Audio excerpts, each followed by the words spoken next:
Hello बच्चों बच्चों कक्षा 9 गणित में आज हम पढ़ेंगे ज्यामिति के बारे में। ज्यामिति में यानी कि बिंदु क्या है, रेखा क्या है, कोण क्या है, कितने प्रकार के होते हैं, इन सब के बारे में हम डिस्कस करेंगे। ठीक है, तो आपका जो ज्यामिति का पोर्शन है वो चैप्टर नंबर 6 से स्टार्टिंग होता है। तो चलिए हम स्टार्ट करते हैं चैप्टर नंबर 6।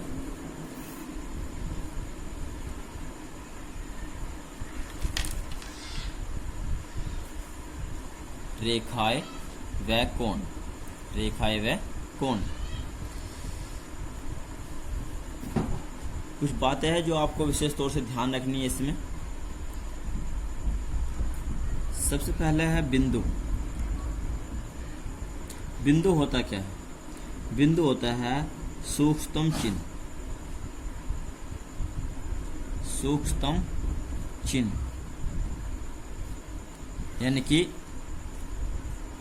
छोटे से छोटा, जैसे कि आप बारीक पेंसिल, बारीक से बारीक, और उससे आप एक चिन्ह लगाते हैं डॉट, तो ये क्या होगा? ये हमारे बिंदु है। क्या है ये? बिंदु। बिंदु की वैसे कोई परिभाषा नहीं होती, बस ये बिंदु के निकटतम एक उदाहरण है। ठीक है, तो बिंदु क्या होता है? बिंदु होता है सूक्ष्मतम चिन्ह। बस इतना ही ध्यान रखना है। ये सब क्या है? ये बिंदु है। रेखा। रेखा का दोनों ओर को विस्तृत रूप होता है, यानी कि ये कितनी भी आगे को, दोनों साइड को बढ़ती है। ठीक है, इसकी कोई लिमिट नहीं होती, दोनों साइड को ही बढ़ती है। ये है रेखा। ठीक है, ऐसी बस आपको ध्यान रखना है। एक रेखा पर बहुत सारे बिंदु होते हैं, जैसे कि आप बिंदु देख रहे हैं यहाँ पे। अगर हम इन बिंदुओं को नज़दीक नज़दीक रख दे, बहुत ही करीब करीब बना दे, इतने करीब बना दे कि इनमें हम अंतर न पहचान पाए, तो वो एक सीधी रेखा का निर्माण करेंगे। ठीक है, तो यानी कि एक रेखा पर अनंत बिंदु स्थित होते हैं। याद रखना है। किरण क्या? देखो, यदि हम इस रेखा का एक हिस्से को छोड़ करके एक हिस्सा ले, यानी कि एक साइड को ले, तो हम इसको बोलते हैं किरण।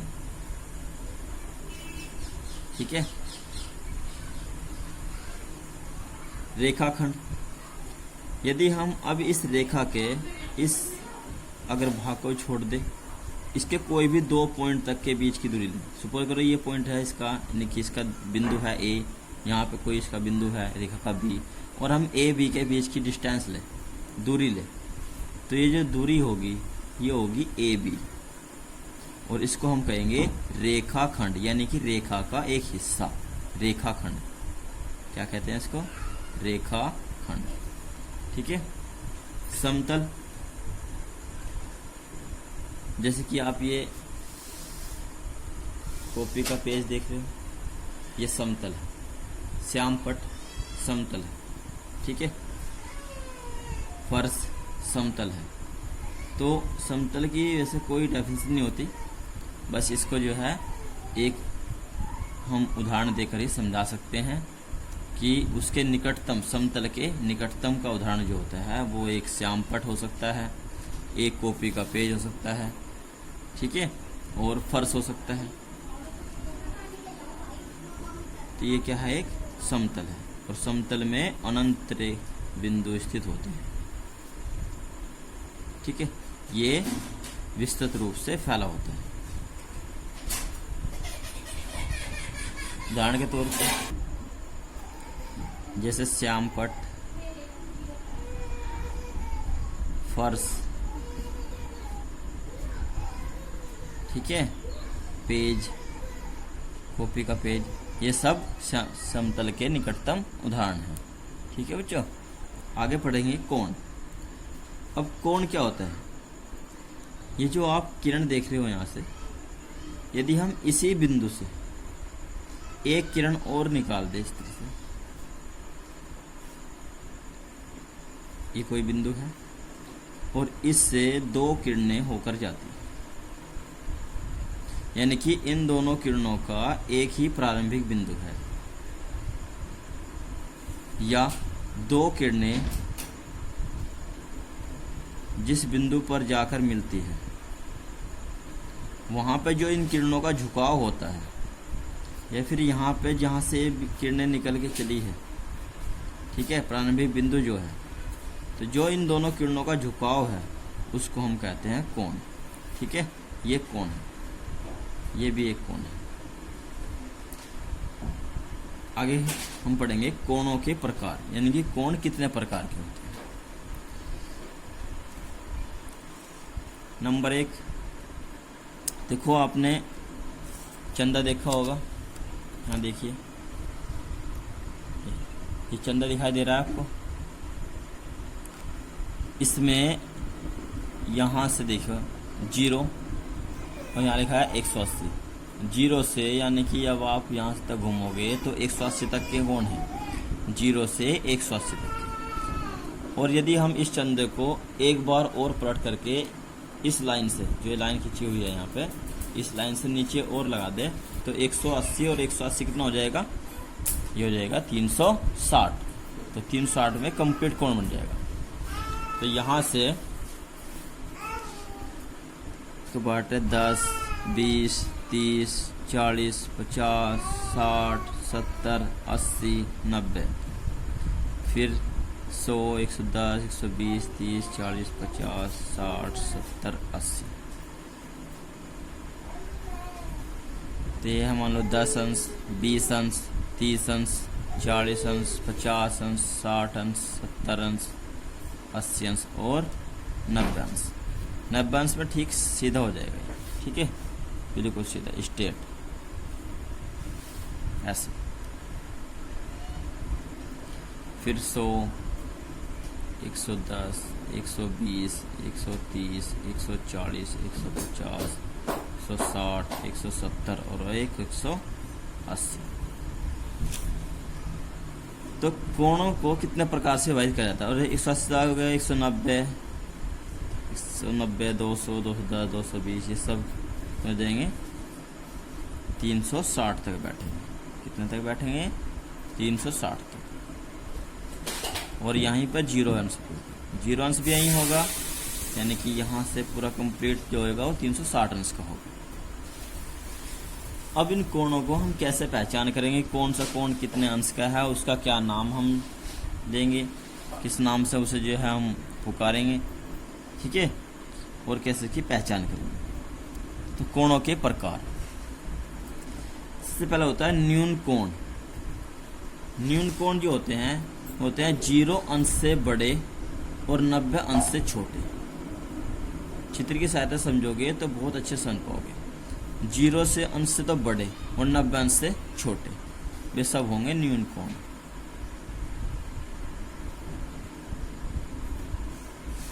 तो न्यून कोण क्या होते हैं, जो 0 अंश से बड़े हो और 90 से छोटे हो, वे सब क्या होते हैं, न्यून कोण बोलते हैं। यानी कि 0 अंश से बड़े और 90 अंश से छोटे, ठीक है, जितने भी कोण होंगे वे सब क्या होंगे, न्यून कोण। 0 अंश से बड़े और 90 अंश से छोटे, जैसे कि 40 अंश है, 50 अंश है, 30 अंश है, 2 अंश है, 89 अंश है, यानी कि 89, 89.5, ये भी न्यून कोण ही होगा क्योंकि 90 से छोटा है, ठीक है। आगे बात आती है समकोण। तो 0 से 90 के बीच के जितने भी कोण होंगे वे तो होंगे न्यून कोण। अब दूसरा होता है समकोण। अब 90 अंश का जो कोण होगा यहाँ, उसको हम बोलते हैं समकोण। 90 अंश का कोण को क्या बोलते हैं, समकोण। तो समकोण क्या होता है, 90 अंश का कोण जो होता है वो समकोण होता है। समकोण 90 अंश का कोण, ये आपको मोस्टली याद रखना है बहुत अच्छी तरीके से। न्यून कोण 0 से बड़े 90 से छोटे, समकोण 90 अंश का कोण। अब 90 से आगे चलेंगे, यहाँ से तो 90 से आगे चलेंगे तो जितने भी 180 तक के कोण होंगे, यानी कि 90 और 180 के बीच के कोण होंगे, ये 100, 110, 120 जितने भी इनके बीच में आएंगे वे सब क्या होंगे, वे होंगे अधिक कोण। तो यानी कि अब 90 से आगे बढ़ रहे हैं कंप्लीट घूमेंगे इस पे। 90 से बड़े 180 से छोटे, तो 90 अंश से बड़े और 180 अंश से छोटे। जितने भी कोण होंगे वे सब कोण होंगे अधिक कोण। जैसे कि 100 अंश का अधिक कोण है, 170 अधिक कोण, 175 अधिक कोण, ठीक है। 179 भी अधिक कोण होगा, ठीक है, क्योंकि 180 से छोटा है। तो 90 से बड़े होने चाहिए और 180 से छोटा, तो उन कोणों क्या कहेंगे हम? अधिक कोण। ये सारा कार्य आपको बेटा अपने कॉपी में नोट कर लेना है अच्छी तरीके से। इसकी कॉपी बनानी है अलग, ठीक है। और ये जो बातें लिखवाई हैं, जैसे भी आपको लिखवाया जा रहा है ये सब कुछ आपको नोट कर लेना है और याद कर लेना है अच्छे से। आगे आते हैं 180 सरल कोण। अब 90 से बड़े 180 से छोटे, ये तो होंगे क्या? ये तो होंगे अधिक कोण। अब सरल कोण 180 अंश का कोण, यानी कि कंप्लीट यहाँ से 0 से 180 का जो कोण होगा वो होगा सरल कोण। 180 अंश का कोण ये होगा सरल कोण। आगे चलेंगे 180 से आगे चलेंगे तो 180 से जितने भी यहाँ तक के कोण होंगे 360 से छोटे, यानी कि 180 अंश से बड़े और 360 अंश से छोटे, वे सब होंगे वृत्त कोण। 180 अंश से बड़े व 360 अंश से छोटे, जितने भी कोण होंगे वे सब कोण होंगे वृत्त कोण। समकोण कोण, अब 180 से बड़े और 360 से छोटे, ये सब क्या होंगे? ये तो होंगे वृत्त कोण। अब आगे 360 अंश पे, 360 अंश का जो कोण होगा वो होगा समपूर्ण कोण। 360 अंश का कोण। अब कुछ उदाहरण बेटा हमने लिखे हैं नीचे आपके जो है प्रैक्टिस के लिए, ताकि आपके कोणों के प्रकार याद हो सके, ठीक है ना। देखो अब हम ये कुछ कोण हमने लिखे हुए हैं, ठीक है। आपको भी साथ साथ इनका नाम दोहराते चलना है। जैसे कि यहाँ पे देखो 30 अंश है, तो इसको हम क्या कहेंगे? 30 अंश का कोण क्या होता है? अब 30 अंश का कोण क्या होगा? न्यून कोण, क्योंकि ये 0 से बड़ा है और 90 से छोटा है। यहाँ कोणों के प्रकार में देखिए, तो 30 अंश कोण न्यून कोण होगा। क्यों? क्योंकि ये 0 अंश से बड़ा है और 90 से छोटा है। आप भी साथ साथ जो है इनको प्रैक्टिस में करोगे इसी प्रकार से। यहाँ तक हम करेंगे और इसके बाद में आप स्वतः घर पर प्रैक्टिस करोगे इन कोणों, ठीक है। 150 अंश का कोण, तो 150 अंश जो है वो 90 से बड़ा है और 180 से छोटा है। तो 90 से बड़े और 180 से छोटे कोणों क्या कहते हैं हम? अधिक कोण। तो 150 कोण क्या होगा? अधिक कोण, ठीक है। 260 है, 260 अंश का कोण। अब 260 जो है ये 180 से बड़ा है और 360 से छोटा है, यानी कि 260 अंश का जो कोण आएगा यहाँ देखिए वो 180 से ज़्यादा आएगा और 360 से छोटा होगा। तो ये क्या कहेंगे हम कोणों को? वृत्त कोण, ठीक है। यहाँ देखिए इसमें 180 से बड़े और 360 से छोटे जो कोण होते हैं वे होते हैं वृत्त कोण, ठीक है। 180 अंश का कोण, 180 अंश कोण क्या कहते हैं हम? 180 अंश का कोण जो होता है ठीक 180 अंश कोण को हम कहते हैं सरल कोण। 200 अंश का कोण, अब 200 अंश जो है ये 180 से बड़ा है और 360 से छोटा है, इसलिए ये होगा वृत्त कोण। 180 से बड़ा है और 360 से छोटा है, ये वृत्त कोण है। 188 अंश का कोण, अब 188 भी जो है वो भी 180 से बड़ा है 360 से छोटा है, तो ये भी क्या होगा? वृत्त कोण होगा, ठीक है। 201 अंश का कोण, 201 जो है वो भी 180 से बड़ा है 360 से छोटा है, तो ये भी क्या होगा? वृत्त कोण होगा। 3 डिग्री यानी 3 अंश का कोण, अब 3 अंश का जो कोण है वो 0 से बड़ा होगा, 0 से बड़ा है और 90 से छोटा है, तो 0 से बड़े और 90 से छोटे कोण क्या होते हैं? न्यून कोण होते हैं। तो ये क्या है? न्यून कोण। उसके बाद है 90 अंश, 90 अंश के कोण को हम क्या कहते हैं? समकोण, ठीक है। जो ठीक 90 अंश का कोण होगा उसको हम कहते हैं समकोण। फिर 70 अंश का कोण, 70 अंश का कोण क्या होगा? 70 अंश का कोण 90 से छोटा होगा और 0 से बड़ा होगा, इसलिए ये क्या होगा? न्यून कोण होगा। इसी प्रकार से बेटा इनकी प्रैक्टिस कर देनी है आपको, इनके नाम लिख करके, ठीक है, इन क्वेश्चनों के, और मुझे व्हाट्सअप कर देना मेरे नंबर पर, ठीक है, ताकि आपका हम देख सकें कि आपकी कितनी प्रैक्टिस हुई है और कितनी नहीं। ठीक है बच्चों, इन क्वेश्चनों इसकी फ़ोटो आपको भेज दी जाएगी, और जो भी बातें आप आज लिखवाई है, समझाई है, इनको अच्छे से याद कर लेना, कॉपी में उतार लेना। ठीक है, आज के लिए इतना ही।